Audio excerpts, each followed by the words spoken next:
Hello guys, welcome to our YouTube channel Commerce Series, a perfect place for commerce lover। तो आज हम पढ़ेंगे financial accounting के कुछ इंपॉर्टेंट MCQs। अगर आपने इसके पहले के पार्ट्स नहीं देखे हैं तो आप जाकर के हमारी प्लेलिस्ट से देख सकते हैं। तो चलिए स्टार्ट करते हैं आज की हमारी video. Depreciation is provided on. Depreciation किसके ऊपर लगाया जाता है? Current asset, fixed asset, fictitious assets या इन्वेस्टमेंट। तो इसका हमारा राइट आंसर होगा फिक्स्ड एसेट्स। जितनी फिक्स्ड एसेट्स होती हैं उन पे हम लोग डेप्रिसिएशन लगाते हैं। Next, mines, quarries, oil fields and forest are example of. ये सारे हमारे किसके एग्जाम्पल हैं? ऑप्शंस हैं fixed assets, current asset, wasting asset या इंटेंजिबल एसेट्स। तो ये सारे हमारे एग्जाम्पल हैं वेस्टिंग एसेट्स के। तो राइट आंसर होगा option number C. The main source of income for non trading concern is A. Subscription, B. Sales, C. Dividend on investment या D. Entrance fees। अब हमारी नॉन ट्रेडिंग कंसर्न होती है, उनका main source क्या होता है इनकम का?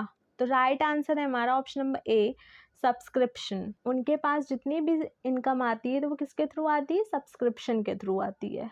Next, income tax authority recognise this method dash. Straight line method, written down value method, annuity method या डेप्रिसिएशन फंड मेथड। तो इसका हमारा राइट आंसर होगा written down value method. Income tax authority हमारा कौन सा मेथड रिकॉग्नाइज करती है? Written down value method. Deficit balance can be shown in balance sheet as liability, assets, owner equity या none of the above. Deficit balance जो होता है हमारा बैलेंस शीट में कैसे दिखाया जाता है?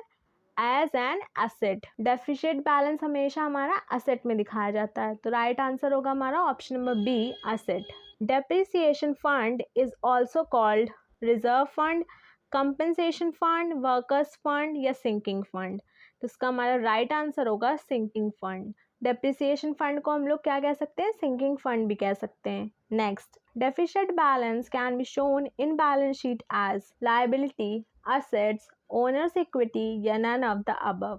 तो इसका हमारा राइट आंसर होगा option number B, assets. If debit side of income and expenditure account is greater it is termed as.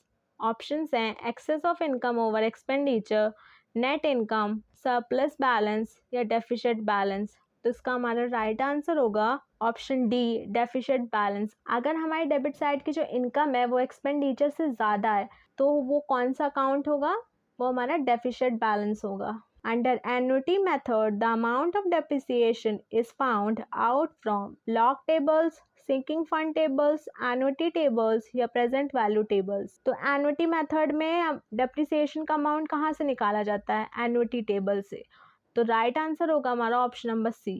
Next, the assets that can be easily converted into cash within a short period, that is 1 year or less, are known as। options हैं current assets, fixed assets, intangible assets या investment।